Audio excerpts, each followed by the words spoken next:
Chapter number 14, Chemical Effects of Electric Current. Your elders might have cautioned you against touching an electric appliance with wet hands. अब मतलब ये है कि आपके elders जो है आपको क्या करते हैं, क्वेश्चन करते हैं, मतलब कि आपको वार्न करते हैं, आपको बताते हैं कि भाई कोई भी इलेक्ट्रिकल अप्लायंस जो है उसको वेट हैंड से, मतलब कि गीले हाथों से टच नहीं करना चाहिए. But do you know why it is dangerous to touch an electric appliance with wet hand? क्या आपको पता है कि इलेक्ट्रिक अप्लायंस को क्यों गीले हाथों से, वेट हैंड से हमको टच नहीं करना चाहिए? We have learned earlier that the materials which allow electric current to pass through them are good conductors of electricity. हमने पहले भी पढ़ा हुआ है कि इलेक्ट्रिक करंट को जो कोई भी मटेरियल पास थ्रू होने देते हैं, बरोबर, उसको हम बोलते हैं गुड कंडक्टर्स ऑफ इलेक्ट्रिसिटी. और जो पास नहीं होने देते हैं करंट को, यानी कि जो करंट का पास नहीं करते हैं, उसको हम पुअर कंडक्टर्स ऑफ इलेक्ट्रिसिटी बोलते हैं. Okay. Now, definition is also given. On the other hand, materials which do not allow electric current to pass through them easily are poor conductors of electricity. मतलब कि ऐसे materials जो electric current pass नहीं करते हैं उसको हम बोलेंगे पुअर कंडक्टर्स ऑफ इलेक्ट्रिसिटी. जैसे कि कुछ एग्जांपल्स हम पुअर कंडक्टर्स के देखते हैं, जैसे कि भाई कोई एक पर्टिकुलर वुड हो गया, प्लास्टिक हो गया, तो ये सभी चीजें जो है वो इलेक्ट्रिक करंट को पास नहीं करती है. और जैसे कि कोई मेटल रॉड है, आयरन मेटल है, कॉपर है, गोल्ड है, ये सभी मेटल्स जो है ज्यादातर वो क्या करते हैं, इलेक्ट्रिक करंट पास करते हैं. तो that's why they are good conductors of electricity. Now in class 6 we made a tester to test whether a particular material allow the electric current to pass through it or not. Do you recall how the tester helped us in deciding? कि हमने in class six के अंदर हमने एक tester बनाया था कि कोई भी एक पर्टिकुलर चीज जो है वो कोई एक मटेरियल को, मतलब कोई एक मटेरियल जो है अलाउ करेगा करंट को पास थ्रू होने में या नहीं करेगा, वो उसके लिए टेस्टर क्लास 6 के अंदर आता है, बरोबर. Okay. We found that metals such as a copper and aluminium conduct electricity, whereas materials such as rubber, plastic and wood do not conduct electricity. मतलब कि जो कुछ भी मेटल्स है, कॉपर है, एल्यूमिनियम है, वो इलेक्ट्रिसिटी को कंडक्ट करती है, बट रबर है, प्लास्टिक है, वुड है, ये जो है वो इलेक्ट्रिसिटी को कंडक्ट नहीं करते हैं. However, so far we have used our tester to test materials which were in solid state. But what about liquids? अभी तक का जितने भी हमने चीजें देखी, जैसे कि आयरन रॉड है, कोई कॉपर वायर है, ओके, कोई वुडन स्टिक है, कोई प्लास्टिक मटेरियल है, ये सभी चीजें जो थी वो सॉलिड थी. Okay. This all the things were solids. So what about liquids की अगर बात करें तो वो उसमें से कैसे पता चलेगा अपने को कि वो पुअर कंडक्टर है, गुड कंडक्टर है, सेमी कंडक्टर है, कैसे पता चलेगा? तो देखते हैं, ये चैप्टर में उसी के बारे में बात हुई है. Number 14.1, do liquids conduct electricity? To test whether a liquid allows electric current to pass through it or not, we can use the same tester. However, replace the cell by a battery. Also, before using the tester, we should check whether it is working or not.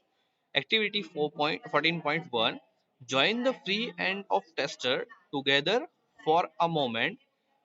This completes the circuit of the tester and the bulb should glow. However, if the bulb is not glow, it means the tester is not working. Now, it is possible that the connection are loose or the bulb is fused or your cells are used up.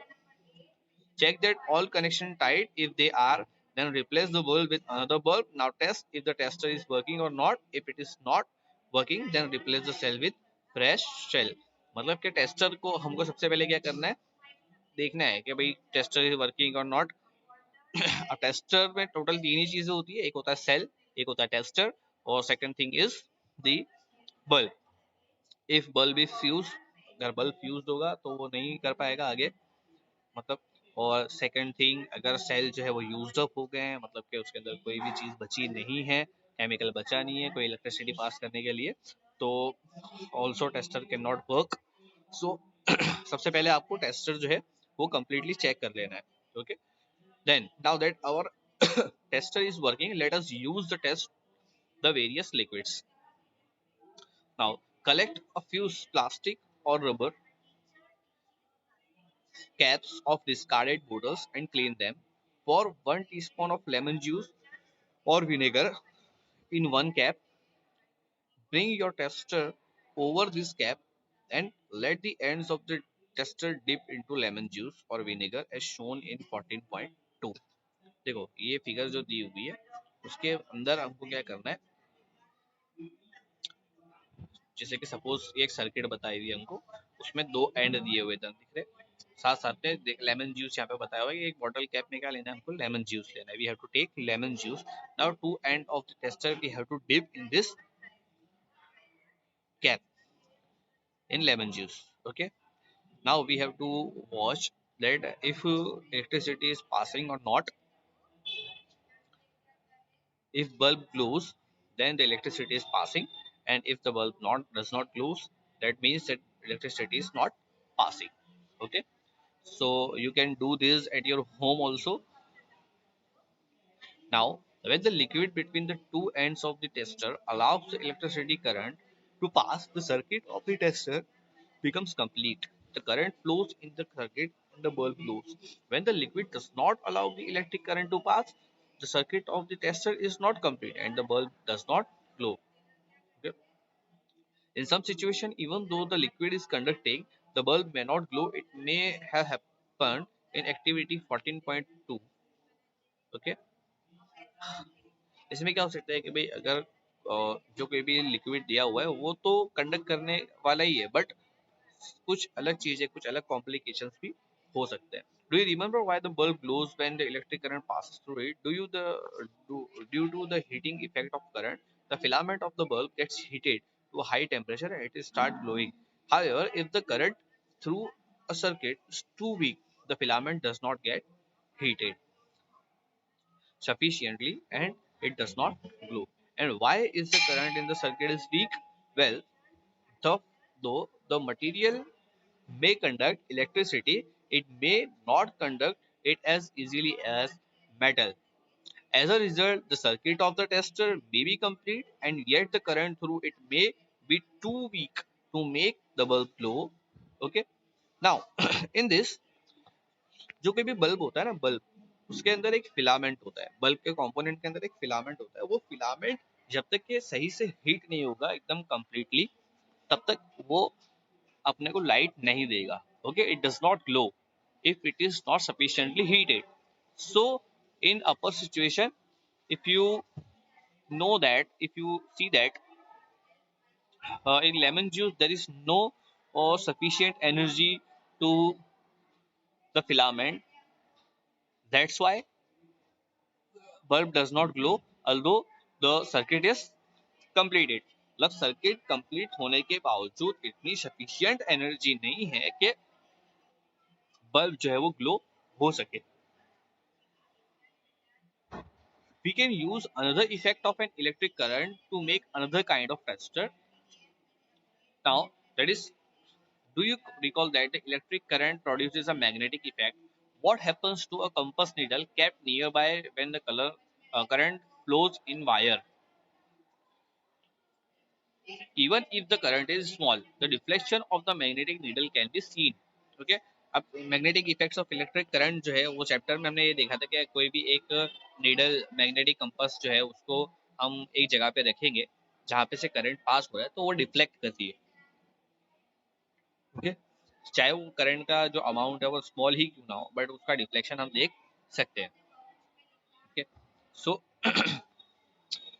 इसके अंदर एक solution हमको दिया हुआ है. You may use N LED in place of the electric bulb in a tester. LED glows even when a weak electric current flows through it. There are two wires called leads.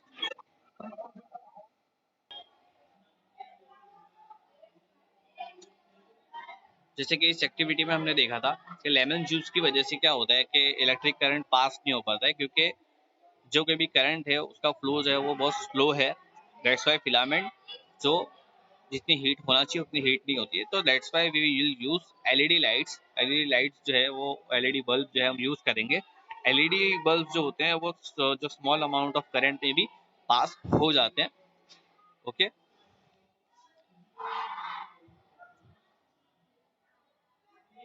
Now there is 14.1 good or poor conducting liquids. You have to fill this table in homework. In this table, some materials are given: lemon juice, vinegar, tap water, vegetable oil, milk, and honey. If compass needle shows deflection, so lemon juice के अंदर yes लिखा हुआ है, तो